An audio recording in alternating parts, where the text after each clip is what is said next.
Welcome to the Awaken Heart Podcast. I'm your host, Nancy Walters. Get ready to create magic and miracles as you lean into your heart's desires. I believe not only does the heart want what it wants, but it knows. This show is a weekly deep dive into what it means to live from an awakened heart.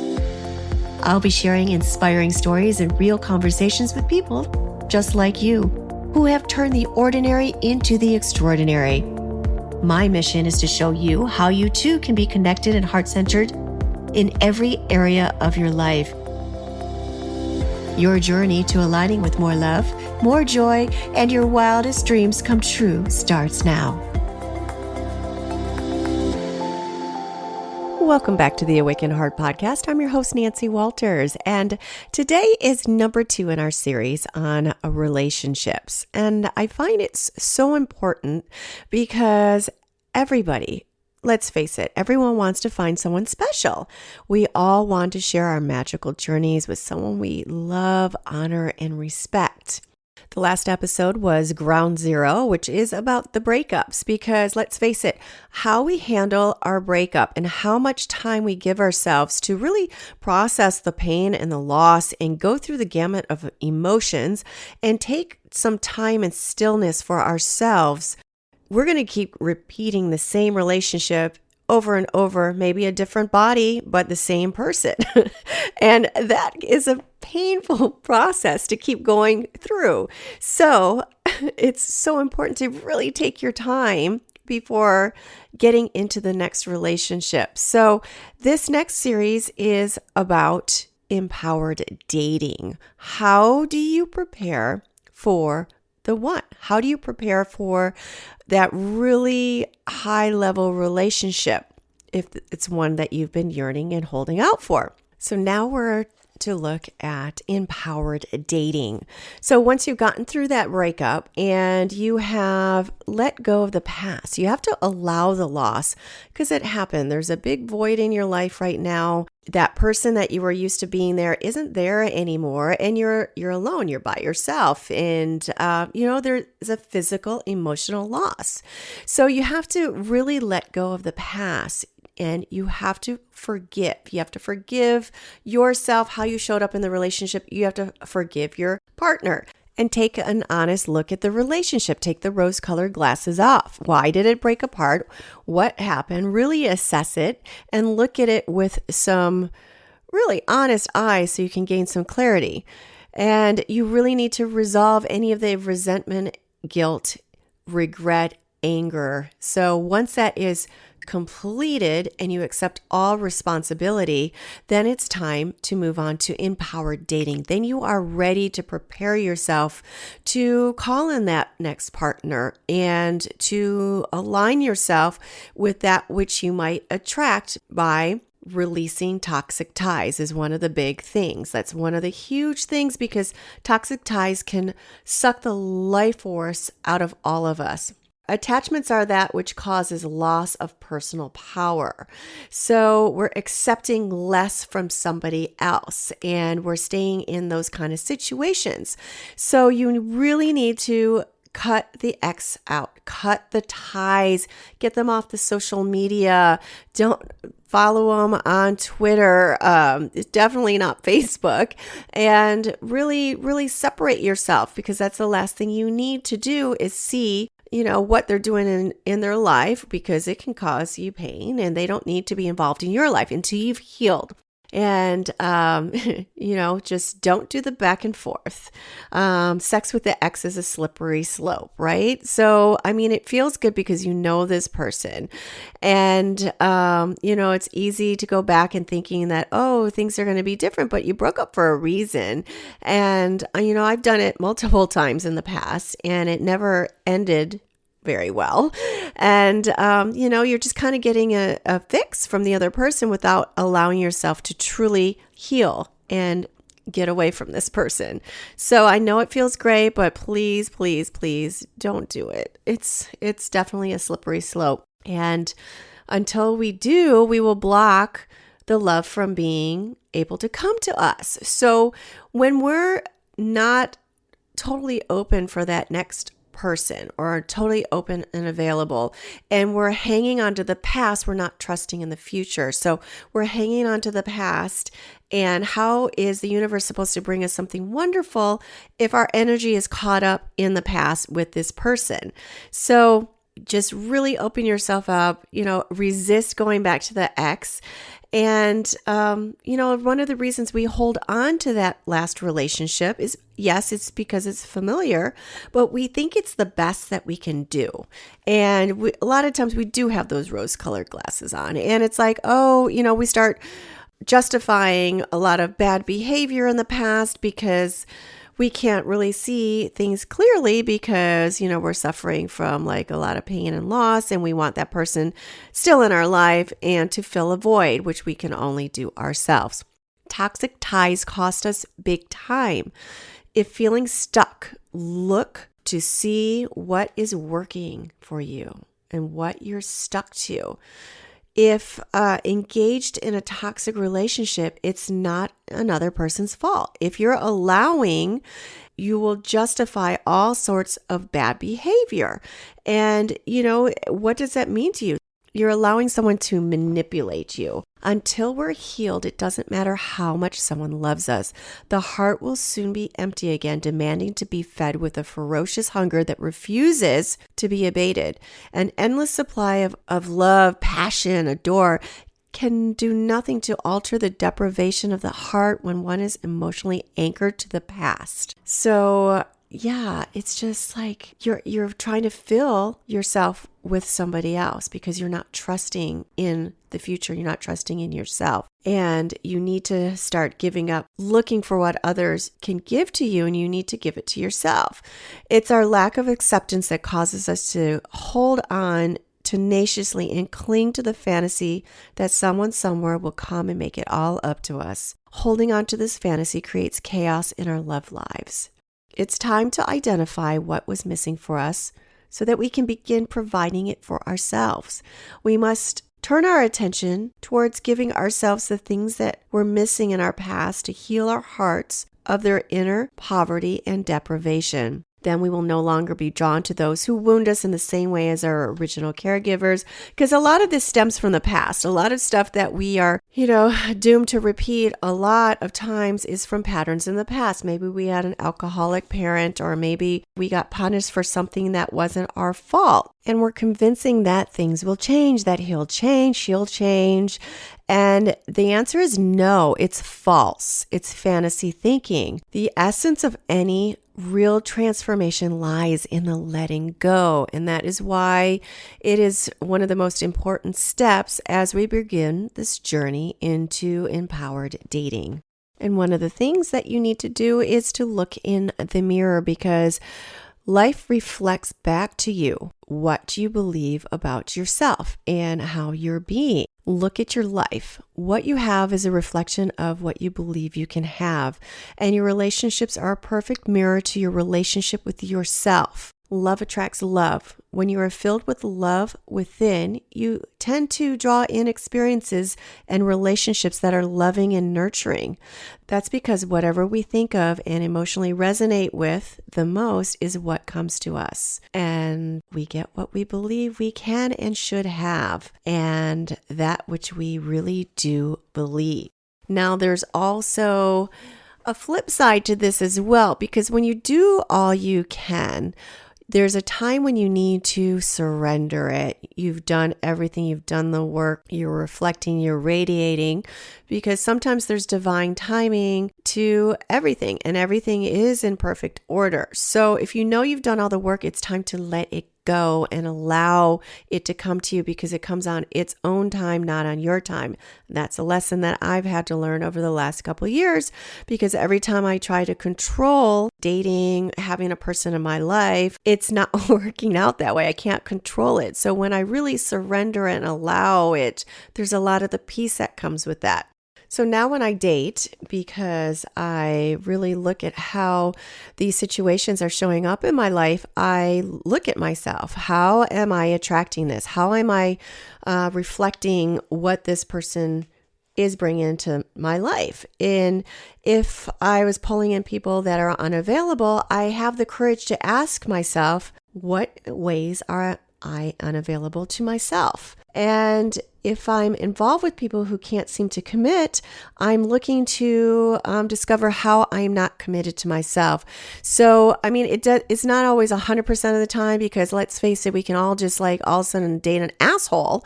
I mean, we're all capable of being assholes ourselves, but we have to look at our own personal responsibility, how we keep attracting these certain situations, and how we can heal any wounds, and how we can show up differently the next time. There might be unconscious patterns that we're not aware of. That's why self-work is so important in between relationships, because you have the time just to yourself to really discover what it is that you keep repeating in the form of another person, another body, but yet the same person.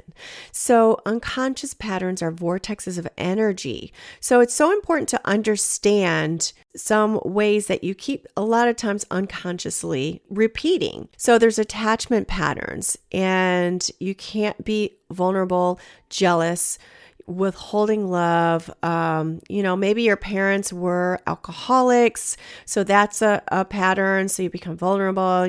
There's your little inner child that is still stuck at some traumatic event that happened when they were maybe 5 years old. So, you might have unavailable parents, abusive, codependent. There's different attachment patterns, and there's a great book I'll put in the resources, but there's like anxious attachments, and then there's someone that's like in the middle that could go either way, and then there's the avoidant. And a lot of times anxious attachment, where you need a partner, maybe back in your history, like I said, the parent was an alcoholic, or way back in the, your DNA lineage, you were so afraid if you didn't have a partner, you'd be eaten by a saber-toothed tiger.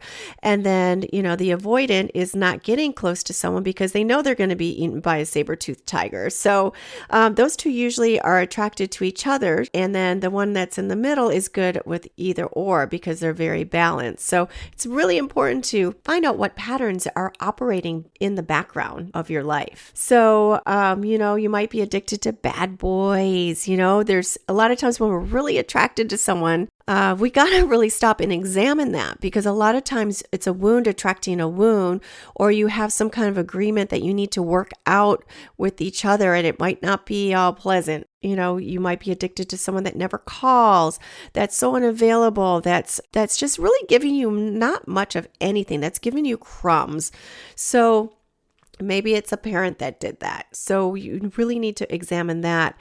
And when you do that, you're actually, the early childhood wounding is creating the same results in your life. And core wounds interfere with successful establishment of a solid self. And that comes to your core beliefs. Core beliefs are that which we're not even aware of it. We made an agreement when something happened when we were a child. So in a moment where there was a time where I got punished for something my sister had done, and my dad was asking me if I did it, and I said no, and he started shaking me and saying, because he didn't believe me, and I was just shocked that he didn't believe me, and so I told a lie in that moment just so the punishment would stop. So my core belief that I've worked on is nobody believes me. I can't be myself. So I remember that moment clearly. There was a wound that happened then. So I made this belief, maybe that nobody believes me, I'm not worthy in that moment. And it's perpetuated throughout my whole lifetime. So it's really important to really recognize that currently in the present time, that isn't actually what's actually happened in the moment. It's actually some kind of trigger from the past. So with core beliefs, our goal is not so much to get rid of the false beliefs we have about ourselves as to transform the relationship we have with them. They may never go away entirely. Like I said, I get triggered. I'm 51 years old now, and have to learn how to give up relating to them as though they were dreaded truth about who we are. So it's recognizing that little child in that situation, and it's some belief we have about ourselves, because the punishment is done in the moment, like the shaking or the spanking, it's done. It's what we believe it is in our own minds. We create these own stories of how to cope. So we have to take charge of these inner conversations, because if we operate as though the core beliefs we harbor in our hearts are true, we tend to behave in a way that end up validating their existence. Either that, or we'll feel driven to find love in an attempt to prove that they are not. So a lot of people are constantly looking for that love to fill up that space of that core belief, like proving us that we're wrong, that we're not worthy, that nobody believes us. And we're going to keep repeating it and looking for someone outside of us to help heal that. And nobody can heal yourself but yourself. And how do we step away from those unconscious patterns? You have to decide that you are worthy of loving, that you are lovable, that God created you in His image, and that you are worthy and capable of having love. And you need to cut the losses and give yourself that which you've been waiting for in someone else. So give yourself so much love. Like, we can give so many other people the love that we need to be giving to ourselves. So we need to fill our own cup with ourselves. So it's an acceptance of self and all your perceived flaws. So your soft belly, you might have freckles that you hated or got teased about, your extra few pounds. I had curly hair my whole life, and I, wanted to have feathered hair. This was the 80s, Farrah Fawcett hair. My hair wouldn't do that. I couldn't get it to do that. So I had to accept that. What you hate in yourself, someone else is going to love. So give up the perfection, and you don't have to be perfect to meet your future partner or your soulmate. A really powerful process of drawing that beloved into our lives. Visioning is actually a spiritual process. It has a vibration and energy of its own. Reverend Michael Beckwith of the Agape Center, and he's written many books on visioning, and he's taught many courses on it, and he's used it in his own life. He has quoted, "The vision process is always self-examination. It's never, God, I want this, make this happen. It's always, what do I have to do, become to live the vision, to manifest it, to reveal it? The visioning process then is a process of transformation of the individual. The true test of faith lies in the corridor between desire and transformation, between desire and demonstration. Ask, can I hold the vibration of the vision and feel it deep within me long before it's formed? The more you can hang with the vision and sustain the frequency, the shorter the corridor of the in-between becomes. Hang out in that higher vibrational frequency.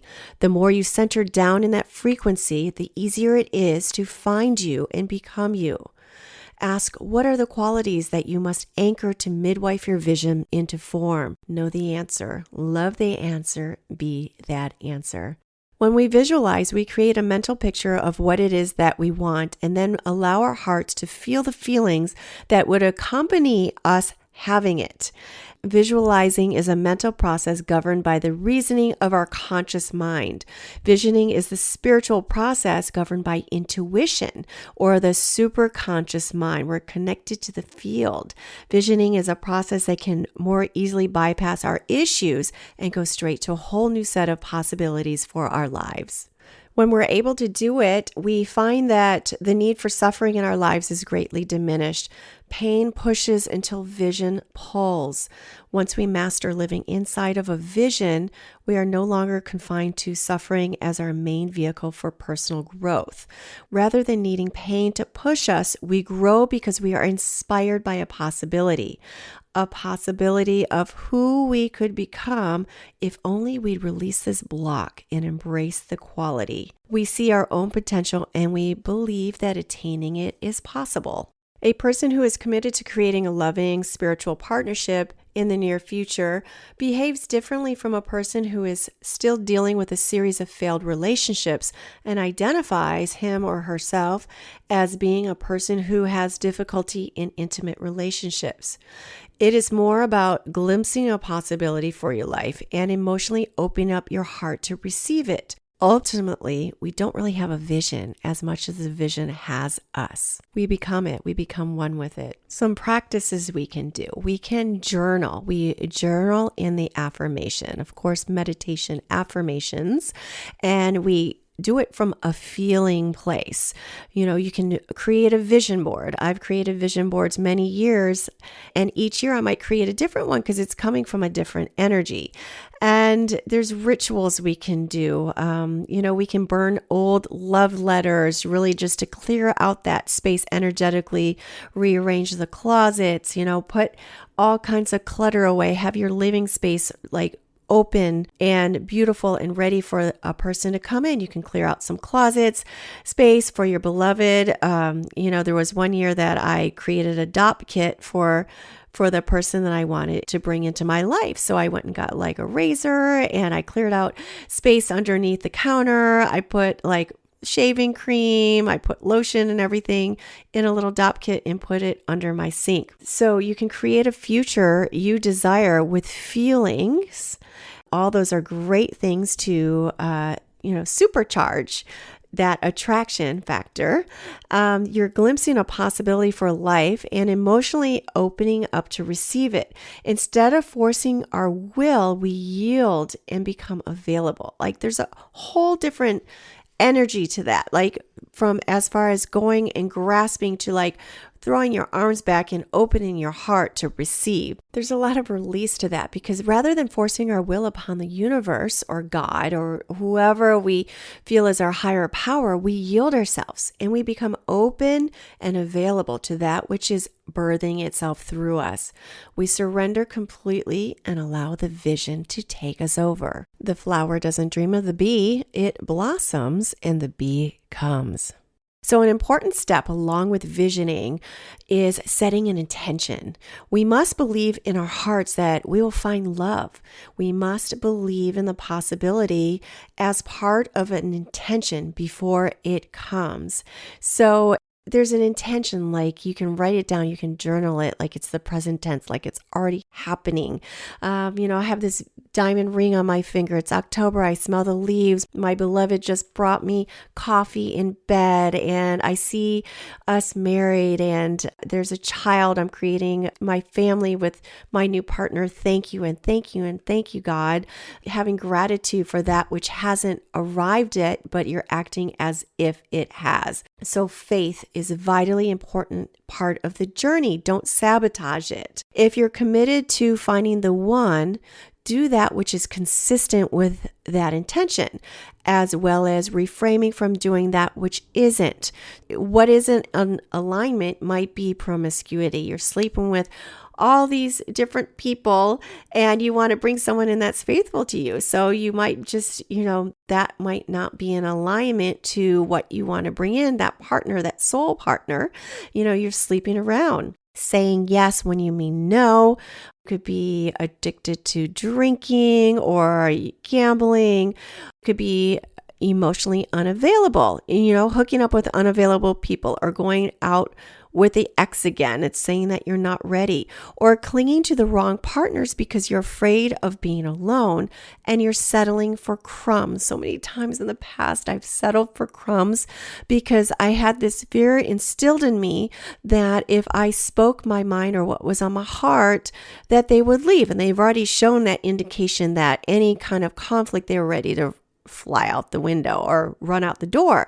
Well, that's when I needed to stand up and say, look, this isn't working for me anymore. And standing in my own power and what is fundamentally right to myself and being willing to let them walk out the door because it's better than walking on eggshells, which I did, and sacrificing my own happiness just to keep somebody in my own life. So I settled for whatever crumbs I could get because the fear of being alone or losing this person was more. I was sacrificing myself to have this person in my life, and it's not worth it at the end. You're going to lose the respect of the person that you're with, but more importantly, you're losing the respect you have for yourself.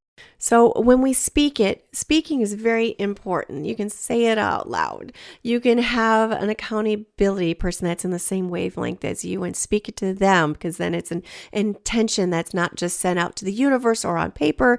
Somebody else is holding that for you. And when we speak for new possibilities for ourselves, as I'm committed to having an extraordinary relationship, all kinds of amazing coincidences, opportunities, and unpredictable synchronicities are put into motion. And the most important step of intention is you need to have it without attachment of when it will come, how it will come, where it will come. You have to release that into the universe and allow it to come to you. You've done the work. You've done all that you can. Now you must surrender it and let it go.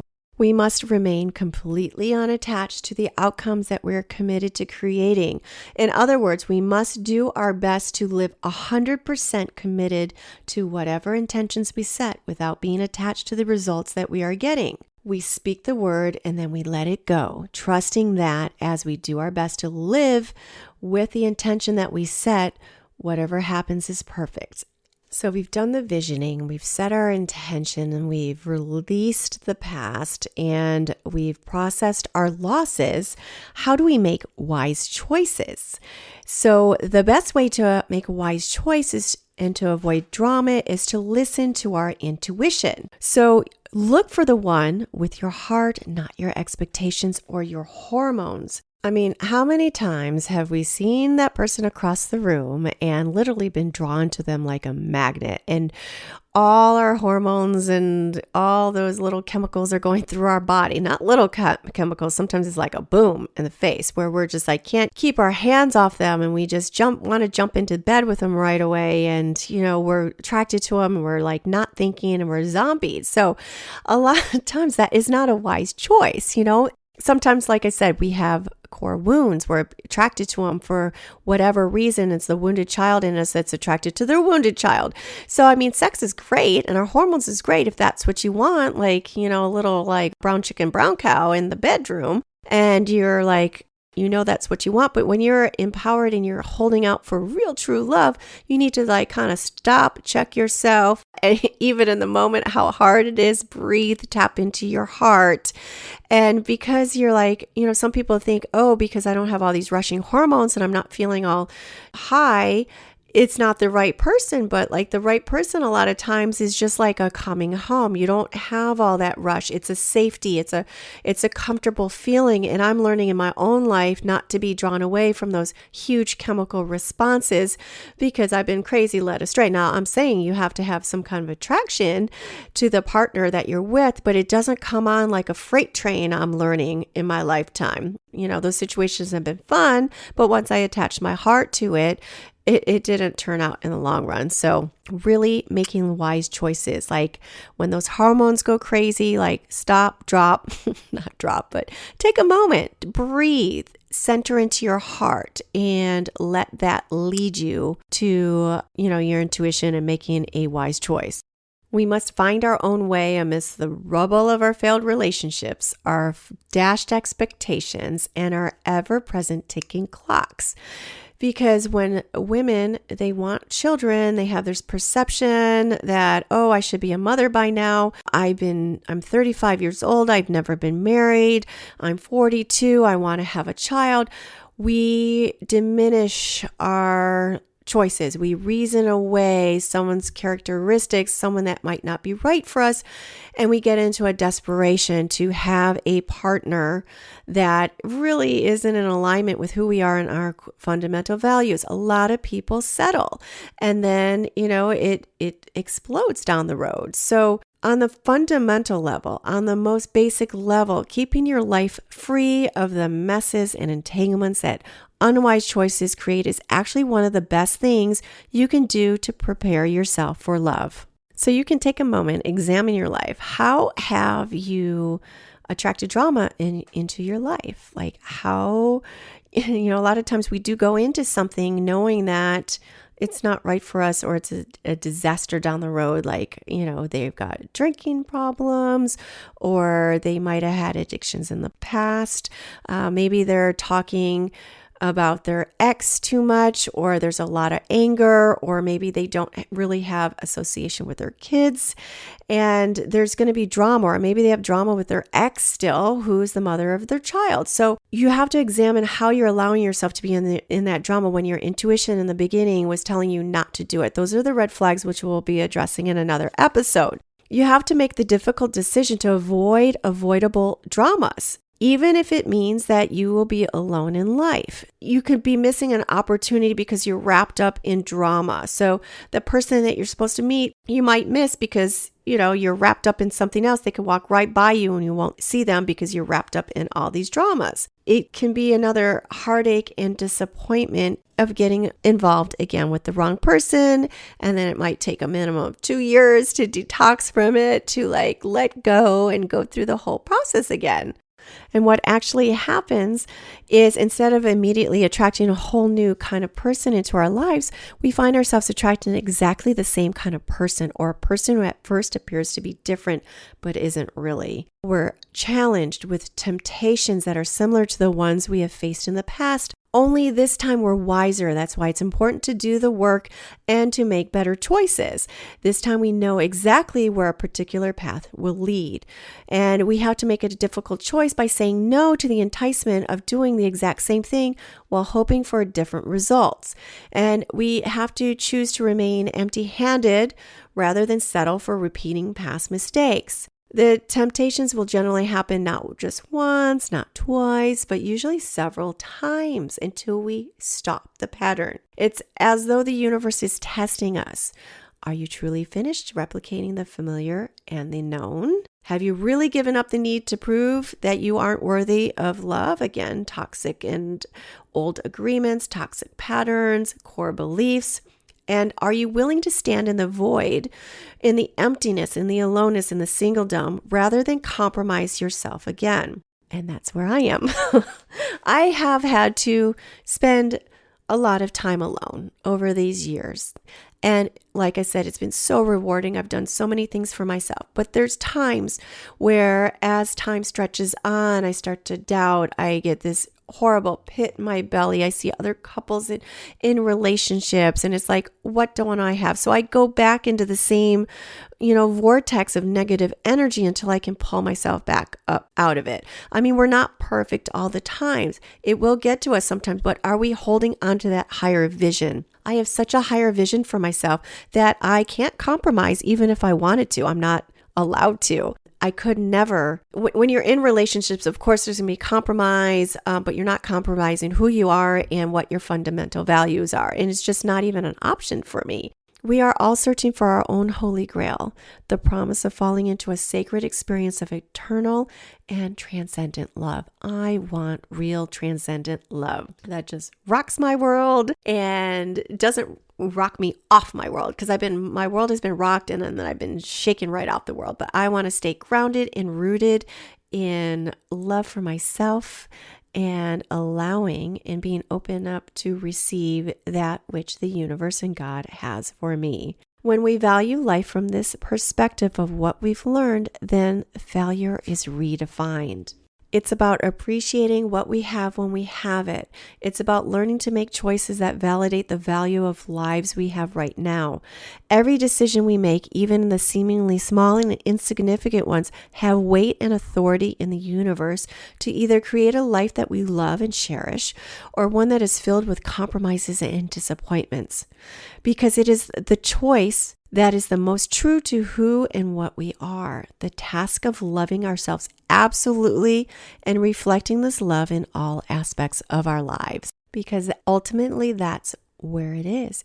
What it is the love that we feel for ourselves. And we become that love. Our true self comes out and we are that love and we radiate it outwards. Now, I've felt it moments in my life, and I'm in a place right now where I recognize that I've kind of strayed away from that, and getting back into that love. Nobody can give me the love that I can give myself. And I felt it in moments where I'm reflecting my love. I see it reflected back to me in someone else's eyes.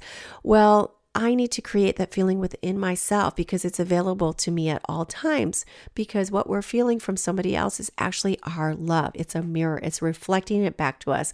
And man, it feels good. But we shouldn't need someone else in order to be that and feel that way. Now, as we're approaching dating from an empowered standpoint, there's a difference between selfish and self-care. So a lot of us overgive in order to get, but there's such an important part of taking care of ourselves that's called self-care, and it's okay to be selfish. And that doesn't mean that you're hurting someone else, but we prioritize ourselves over anybody else because, again, you have to fill your own cup before taking care of somebody else. And so many times in my life, I thought that's what you were supposed to do. Like, when I was a child, my mom would say, "Oh, you're selfish, selfish." So that had a really bad connotation. So I was a good little girl and I do everything for everybody else and sacrifice for my own self. So self-care is a fundamental sense of self. When we have that, we can actually have something to give to others. Overgiving comes from lack within the self.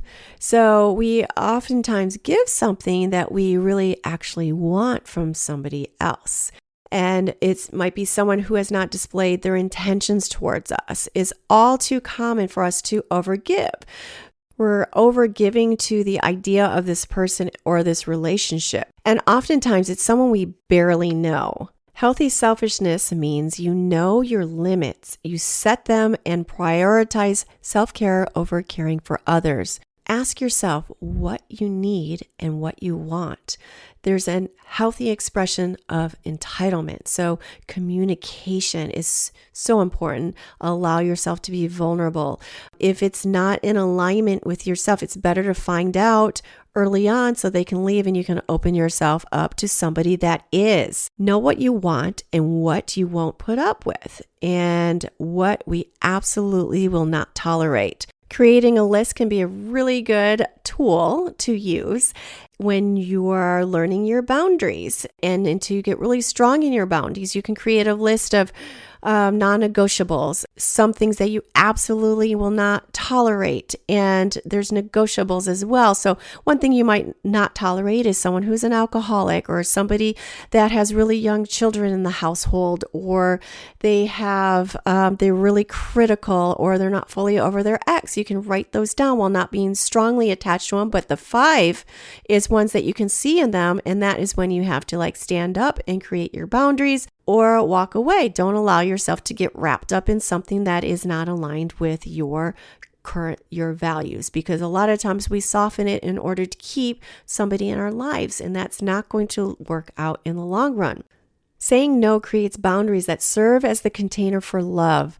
When we are authentic with ourselves by setting our limits, honoring our feelings, prioritizing our own well-being, and clearly defining our wants and needs, we identify the path we are on, making it much easier for love to come to us. So many people I know have avoided this whole process of being alone. They're constantly, they're out of one relationship, they're into another, out of another, they're into another. It makes my head whiplash. I am just stunned at how fast people get into relationships. Or, they're out of a relationship and they have no time to breathe, or they don't like to be alone at home by themselves. So they're constantly out there distracting themselves from the work that they actually need to be doing. So there's so much beauty in this time. And you need to cultivate solitude. You have to learn to love being alone and to create a life that someone else would like to be invited into, that they want to step into and become a part of. So you have to become that which you want to attract. If you want love, you have to be loving. If you want to have somebody with purpose, you need to create your own purpose. Live a life that you love now. And when they step in, they're going to be a part of it. This process, there might be sadness at first if you're not used to being alone, and then soon you'll start really loving the time that you have alone. Even if I'm out with friends or I'm having a great date, there's a time that I'm ready to go home and have my alone time, have time to wind down and wash my face and get into bed and lay in there and listen to the silence. And I have fur babies and cuddle with my fur babies, or I might still, even in partnership, need my time alone because I really love it and I value it. And there's so many things that have made me me. So learn to cultivate a sense of solitude. And I really do have learned to be, instead of being anxious or sad, it's replaced with peace and stillness. How many times have we become wrapped up and entangled with people we knew weren't right for us or were totally wrong for us because we were afraid to be alone or settling for way less? It's better to be alone than settling for way less. Listen to me. I've been there. I'd tell you it's much, much better. And so that's why I'm still alone, because I can't be with someone that's not up there where I am aligned with myself and who I am now in this moment. So justifying and staying in lukewarm relationships will only drain your soul. This is a very special time, so don't miss the opportunity that it presents wishing you were somewhere else. Now it's time to receive, and there's an art to receiving. When we look for our spiritual partner, we are looking for someone who gets our greatness. Love and vision flow in both directions. You want to know that the person you are choosing truly sees the highest vision of your life and understands the possibilities of what it is to be you. I just didn't want to have to convince someone of my greatness, of how wonderful and how beautiful I am. If they don't see it, there's nothing I can do. I'm not going to try to convince them. I'm much quicker to cull the herd, as you will, and be alone and be in the space where I am not getting less than what I deserve. Can it be lonely? Heck yeah. Do I doubt myself sometimes? Oh yes, but there's really no alternative, and I've gotten really good at it, and I am just holding the space to receive some beautiful love. Yes, there's always work along the way because we're always learning and rediscovering things from wherever we are at, because who I am now is not who I was even 6 months ago or a year ago. So our different energy comes in at different times, and we might see things differently than we saw like a year or 2 years ago. In fact, throughout this podcast, some of these things that I'm talking about, I have some aha moments and some things that I'm going to revisit to work on in my own life and my own level of attraction. At the end of the day, we want someone in our life who is so on our side and so in our corner that they do just about anything to win us in their life and to keep us in our life. And not only will they have our back, as cliche as it sounds, and even take a bullet for us. Like, we wouldn't really want them to take a bullet for us, but that's a whole cliche, that it's really that they are going to stand in front of you and do anything to have you and protect you. And that's something that we really need to allow ourselves to have, because love is fluid at its best. Giving and receiving are barely distinguishable from one another. When we refuse to allow others to be generous and extend themselves for our well-being, we don't allow them to express the best of who they are. That old saying, it's better to give than to receive, is telling only half of the story. We are all pining to love in such a way that we are inspired to give of ourselves. We want to give in a way that creates meaning, fills us with a sense of purpose and a feeling of usefulness. Love can't take hold in an atmosphere where people won't be vulnerable. And in order to receive, you have to be vulnerable, because you might get rejected. And you have to take that risk, because without vulnerability, there's no risk. And it can't blossom when people want to play it safe by staying in the giver position. So how do we stay happy through all this? A lot of people that have often wondered, how am I supposed to be happy when I come home alone each night to an empty apartment or an empty home? I relish coming home. I love coming home, my beautiful space, going up into bed and getting under my covers. I love my alone time. I love being home. That's a place that you will get to. And the secret to being happy is to choose what you have. Become curious about the idea that you can simply be happy by choosing to be. If you can be happy now under any circumstances, then you can be happy anywhere at any time.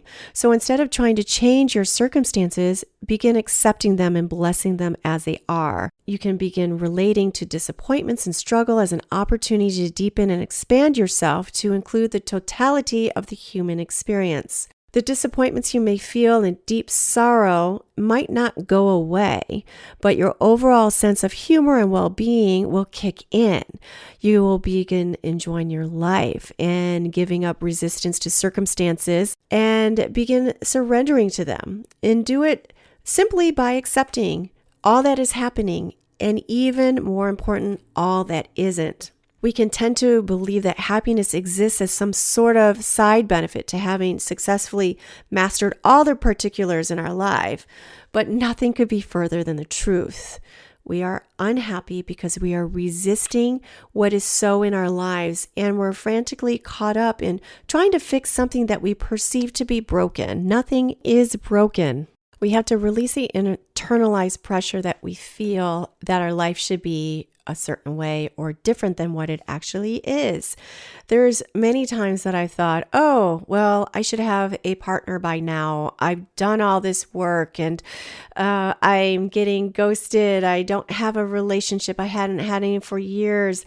That I should have a husband. I should have a home. I should have lots of money by now. And things better be different soon because I'm definitely not okay with the way things are. It's then that you need to relax. And it wasn't until I finally stopped resisting my life that I saw that I was causing my own unhappiness by refusing to accept life on life's terms. And unhappy people tend to create unhappy relationships or none at all. Happy people are more likely to attract love into their lives than unhappy people are. And creating happiness begins with accepting and surrendering to the life we have right now. As is, lonely and all, failed expectations and all, complete with disappointments, struggles, and heartaches, all of it as it is right now. The desperation we can feel comes from an unwillingness to accept the possibility of being alone. It comes from the belief that we must marry in order to have our lives be full and rich and worth living. What makes life worth living is being actively engaged in becoming the finest, most delicious human being you can possibly be in this lifetime. What makes life worth living is finding people and projects that you can love and stand by and give yourself to completely. Living your best life, as Oprah calls it, is now, in this moment, under these circumstances, whether or not your experience includes intimate love at this point in time. We must be able to create a life that lights us up, whether or not we have a lover. I find that I oftentimes get what I want when I'm not feeling desperate to have it. It's a releasing, it's a surrendering, it's letting go because again, I've done the visioning and I have the intention because that's how it works. That's why people say that you'll find your soulmate when you aren't looking. It's not the looking part that allows your soulmate to come to you. It's the non-attachment part that does it. Usually those people who aren't looking will allow only loving and healthy people into their inner circle because desperation isn't driving them to compromise themselves. If they have to be alone for the rest of their life, they'd rather do that than create destructive, dramatic entanglements. They don't lose years of their lives entwined with people who treat them poorly or don't love them. They set about making their lives worth living by pursuing things that capture their interest, good friends, and meaningful activities. It's not necessarily that they weren't looking, it's that they were busy enjoying their lives with or without a partner. You are no longer attached that all good things come to you. So be patient, be authentic, be fearless. All good things to those who wait. The most challenging part will be the radio silence from time to time or the Sahara Desert of your dating life. It's easy to become bitter and hopeless. It's not a sprint, it's a marathon. Keep your hope alive at every minute. When hope starts to fade, return to your different steps and pace yourself and have patience and have gentleness with yourself. Visualize your new love walking towards you and repeat it. It helps. If you follow these steps to empower dating, you will open the space for love. Simultaneously, you will also sharpen your character, build your confidence, discover your wants and desires, and tighten your awareness. Sounds like a win-win to me. Now go and prepare yourself for love. Thank you for joining today. I hope you all prepare for that beautiful love that is waiting for you. And you, through the process, are going to become such a better version of yourself. And, you're going to have this juicy, vibrant life in the meantime. So let's prepare ourselves. Let's empower ourselves to find that love. And next week, we're going to get out into the world and address the real world and go into some online dating, because a lot of people are finding them through online, the good, the bad, the ugly, and we'll be addressing red flags. So until then, have a beautiful day. Thank you for listening to this week's episode of the Awaken Heart Podcast. If you've enjoyed what you've heard today, share it with a friend. And if you haven't already, head on over to your favorite podcast app to subscribe, rate, and review. If you have any comments, questions, or feedback, you can reach me at theawakenheartpodcast.com.